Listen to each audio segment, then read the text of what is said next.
Hai orang baik, gimana kabarmu hari ini? Aku harap baik-baik saja ya. Kamu lelah, kecewa, dan merasa muak dengan keadaan yang kamu alami sekarang.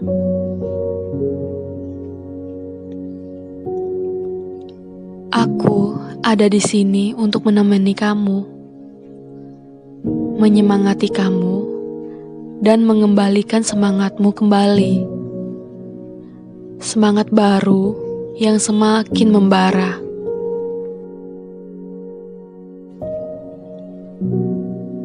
Hei, mau dengar cerita menarik nggak? Ilustrasi yang dapat kita renungkan dari proses Tuhan membentuk kita menjadi lebih berharga dan mahal. Belajarlah dari cangkir kaca yang cantik dan mahal. Perlu diketahui bahwa dulunya cangkir ini tidak cantik.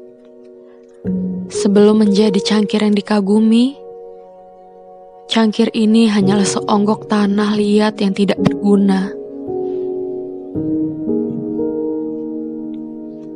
Namun, suatu hari, ada seorang pengrajin dengan tangan kotor melempar tanah liat ke sebuah roda berputar. Kemudian, ia mulai memutar-mutarnya berulang kali. Lalu ia mulai menyodok dan meninju tanah liat berulang-ulang. Tentunya, tanah liat merasa sakit dan merasa tidak kuat. Tetapi, pengrajin masih saja meninju, bahkan lebih buruk lagi. Ia memasukkannya ke dalam perapian. Tentunya, tanah liat merasa menderita kesakitan. Tetapi pengrajin berkata, "Belum, proses ini belum selesai."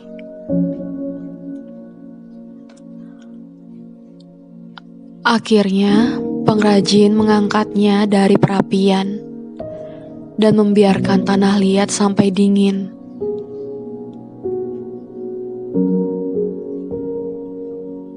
Mungkin tanah liat berpikir penderitaannya telah selesai. Ternyata belum.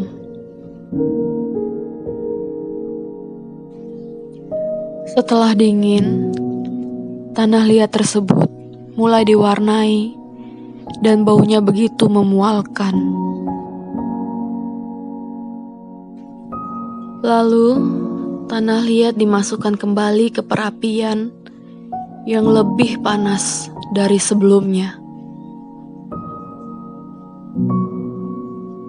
Tanah liat berkata,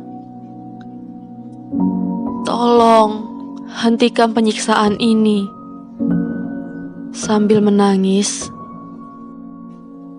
cangkir tanah liat berteriak sekuatnya.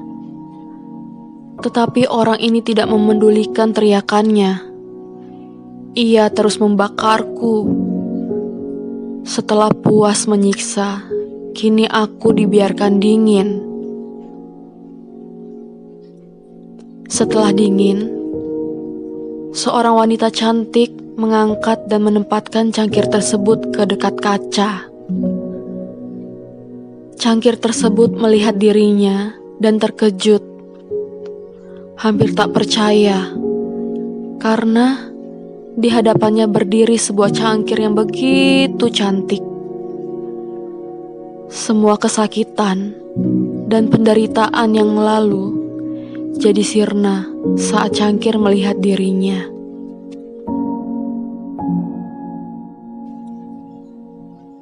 Seperti ini Tuhan membentuk kita.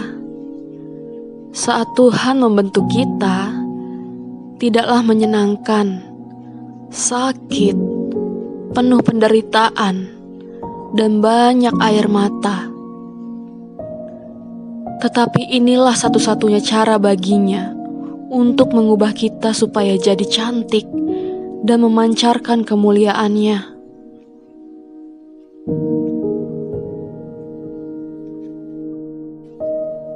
Anggaplah sebagai suatu kebahagiaan bila kamu jatuh dalam berbagai pencobaan.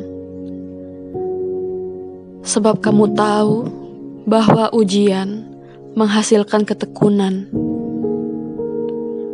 Biarkanlah ketekunan itu memperoleh buah yang matang, supaya kamu menjadi sempurna dan utuh, dan tak kekurangan suatu apapun. Apabila kamu sedang menghadapi ujian hidup, jangan berkecil hati karena Dia sedang membentuk kamu. Bentukan-bentukan ini memang menyakitkan, tetapi setelah semua proses itu selesai, kamu akan melihat betapa cantiknya Tuhan membentuk kamu.